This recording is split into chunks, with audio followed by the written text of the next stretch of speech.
Hey guys, welcome to Game 5 of the Garry Kasparov saga. This game is being played between Deep Blue and Garry Kasparov from the year 1995. This is Game 5 and Deep Blue has the white pieces, Garry has the black pieces. It is a pretty exciting game, so let's just get into it.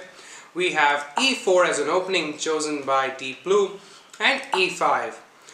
Knight to F3 and now Knight to F6. This is the Petrov's defense chosen by Garry. We have Knight to C3 and Knight to C6. This is now the 4 knights variation, and after D4 we have the Scotch variation of the 4 knights. And now E takes D4, the Scotch gambit variation accepted, and now Knight takes D4, Bishop to B4 pinning this knight, not really capturing, and now we simply get Knight takes C6. You are attacking the queen, the only option you have to capture with the pawn. So pawn here, B pawn takes C6, and now we have bishop to D3, developing the bishop. Not really caring what happens if this bishop captures this knight here on C3, as you can simply capture with the pawn. And now both black and white will have double pawns on the C file, but both sides will have a wonderful B file that they can control. So that's completely fine, which is why Garry chooses not to capture this knight here, and he goes D5. We have E takes D5 and now C takes D5, and now castles by Garry because the next threat was pushing of the pawn. Now if you push the pawn, you will simply move your knight here to any of these squares, and it's completely fine position. We have castles by black as well. And now bishop to G5, again pinning this knight as well. You have C6, now nicely supporting this pawn in the center, and Garry either wants to get his bishop back, which is why he wants to create some nice support to this centralized d-pawn. And now queen to F3, bishop to E7, retreating with the bishop, now putting some more defense and relieving this knight from the pin. Now you have rook a to E1, putting some pressure on this bishop, and simply rook to E8. Again, a defending move. Knight to E2. Now that the knight's no longer needed here on C3, it simply remaneuvers itself, and now it's going to any of these squares. We have H6. Now attacking the bishop, asking what do you want to do with the bishop, and now bishop to F4. We have bishop to D6, again trying to put some pressure on the bishop and get some exchanges going.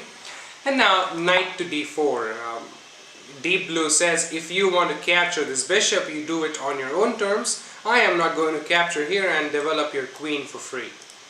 So bishop to G4. Garry now attacks the queen, and the only place you have for the queen to go is queen to G3, because you have to keep defending this bishop.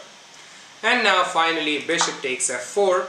So queen takes F4, and what Garry did here, and this is what grandmasters like to do, he made Deep Blue make an extra move with the queen. If he would have immediately captured, this queen would have directly captured here on F4, but Garry made sure that Deep Blue wastes a move, and that's why he developed his bishop with the tempo on the queen. The queen had to move, and now finally Garry captures, so the queen had to capture. That's a wonderful tricks that these grandmasters use, which is what you guys have to start doing as well. We have queen to B6, developing queen, putting some pressure on this backward B2 pawn, and now simply C4. Not really caring if you want to capture, go for it, but I'm going to create some weaknesses in the center. Now we have bishop to D7, going for the support of this nice pawn. And now C takes D5, C takes D5, and rook takes E8 with a check. Rook takes E8, queen to D2, retreating with the queen. And now you guys might think that this queen was nicely defending the knight here. Why did Deep Blue move the queen back and try to go and defend this backward B pawn and leave the knight hanging? So I'm going to show you that variation. If you capture the knight, this is completely losing for black, mainly because of this bishop will go here to h7 and give a check. You don't have an option but to capture it, and once you capture, simply queen captures this queen here on d4. Now you are down a queen for which you have compensation of a bishop and a knight. A rook and a rook cancels out itself. So this is completely winning for white, which is why you cannot, in this position, you cannot really capture the knight. Now we have knight to e4, attacking the queen, and simply bishop takes e4. That was the only move. So now d takes e4, and now b3, and rook to d8. Garry in this position offered a draw to the Deep Blue team, and they rejected it. He offered a draw because this is a completely equal position, and he was like, okay, there is no progress to be made by either side, so I'm just going to offer a draw.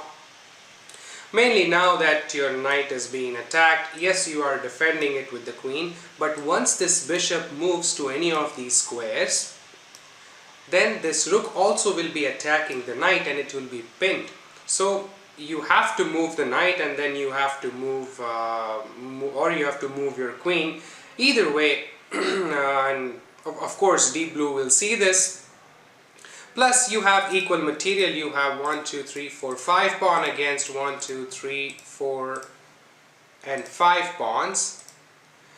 And you have a queen against a queen, a knight against a bishop, and a rook against a rook. So completely equal material, completely drawn game, but Deep Blue says that no, maybe I think because of our pawn here or whatever reasons, I think we can win. Maybe because they believe that their bishop is better than the knight. They simply decided to reject any of Garry's offers, and the game continued. After rook to d8, you have queen to c3, and now f5. You have rook to d1, and now bishop to e6, queen to e3, and bishop to f7. Again, remaneuvering a lot of the pieces, not really progressing. And this is a wonderful position for you guys to pause the video and try to find the correct continuation for Deep Blue. The move that they played was not really the first choice, but I'm going to show you what should have been played. He should have played rook to d2. Simply trying to get the rook on the second rank, nicely defending this backward pawn, and waiting for black to move. Black would probably play king to h7, which is the correct move. So queen to c3, and this game could have continued. But what was played in the game was queen to c3 immediately, and this was a slight error, and as soon as Garry saw this, he realized that this is an error, and he played f4, which is a pretty interesting and bold move, because now you have two pawns, none of which are being defended by any of the pieces. And what is Garry thinking in this position? There was a better move as well that he could have played, which was queen to f6. If you would have played queen to f6, you would have had g3. Now f4, now pushing this pawn, and now g takes f4, queen takes f4. You have a nice queen into this position. You are going to bring your rook and try to create some attacks against this king. So pretty wonderful position, but this was not played in the game. We have f4 immediately, not preparing it with queen to f6. But anyways, we have rook to d2, and now queen to f6. Finally, the move order was pretty important, but nonetheless Garry achieved what he wanted to achieve. Now we have g3, and again Garry realized that this is winning for him, but he had to maneuver the pieces correctly. But he found the correct combination. So if you guys have some time, pause the video and try to find the continuation for Garry to win this game. The correct move to play was rook to d5, and the reason why you want to bring the rook is to d5 is that this is a rook lift, and now you can bring your rook to this to closer into the game to any of these files on the 5th rank, any of these squares, and have a wonderful attack on the king. We have a3, and now king to h7. We have king to g2, and now queen to e5, f3, and e3, pushing the pawn even further, now attacking the rook. You have rook to d3, and now e2. Trying to get a queen into the game. We have g takes f4, pretty crazy. So you have e1 with a queen into the game. Now you have two queens on the board, but you get f takes e5. You eliminate one of the queens, and now queen takes c3. And now you have rook takes c3, rook takes d4, and b4. So pretty crazy position, as you have a rook against a rook and a bishop, but you have a couple of extra pawns. So white has 1, 2, 3, 4, 5 pawns to 1, 2, 3 pawns that are on the black side. And Deep Blue thought that this was enough material to continue, but Garry calculated everything precisely, and he played bishop to c4. Now we have king to f2 and g5, pushing the pawn even further. We have rook to e3 and simply bishop to e6, not allowing this pawn to move ahead. This rook is nicely cutting the king off, coming anywhere closer to the queen side and trying to support these pawns. So pretty wonderful position for black, but it's losing for white. And we have rook to c3 and also bishop to c4, again not allowing the rook to come into the game and keeping a nice control over this e6 square as well, so not allowing the pawn to be pushed. This king is helpless, there's nothing he can do. He can try to attack, but this rook is going to move and try to protect the bishop, and it's going to be completely fine position. Now you have rook to e3, again rook goes back, and now rook to d2 with a check. You have king to e1, rook to d3, now asking for a trade, and as soon as you trade it, it's all over for white, and white knows it. So king to f2, not allowing the trade to happen on this d3 square, and now king to g6. Garry Kasparov says that's fine, if you don't want to trade, I'm going to allow it, leave this position hanging, and we'll see what you can do. So finally Deep Blue decides it's time to capture the only rook that is remaining on the board. So rook takes d3, we have bishop takes d3, and now king to e3, attacking the bishop. Bishop to c2, nicely keeping a control of this diagonal, and we have king to d4, king to f5, keeping a control of this wonderful e6 square, not allowing this pawn to be pushed any further, and now king to d5. You have h5, and this was the final position on the board, as Deep Blue's team realized that they cannot win the game, so they resigned in this position, and Garry Kasparov won an amazing game, coming back from a drawn game, and where he offered a draw. The draw was rejected by Deep Blue, and the Deep Blue lost the game eventually. So the moral of the story is, if Kasparov offers you a draw, you dare not reject it.